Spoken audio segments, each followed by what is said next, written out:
दांत बहुत ज्यादा पीले हो चुके हैं और वो किसी भी तरीके से सफेद नहीं होते। आप डॉक्टर के पास नहीं जाइए, आप स्केलिंग करने की कोई जरूरत नहीं है। केले का छिलका लें, छिलके को अंदर से रफ करें, वो चीजें लें। इसमें बहुत ज्यादा मैग्नीशियम होता है और ये दांतों की सफाई में बहुत बड़ा किरदार अदा करती है। उसके साथ साथ एक चुटकी नमक लें। नमक जो होती है वो एंटी फंगल होती है, जरासीम की कुश होती है। तीसरी जो चीज है, हल्दी लें। हल्दी आपके दांतों और मसूड़ों में जो इन्फेक्शन होती है, जो कैविटीज होती है, उसको खत्म करने में मदद देती है। उसके साथ साथ टूथपेस्ट, जितना आप रूटीन में इस्तेमाल करते हैं उतना आप टूथपेस्ट लें।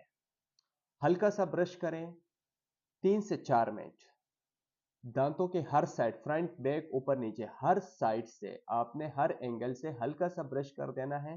3 से 4 मिनट ब्रश करें। इंशाल्लाह पहले ही इस्तेमाल से आपके दांतों में बहुत ज्यादा चमक उठेगी। हफ्ते में कम से कम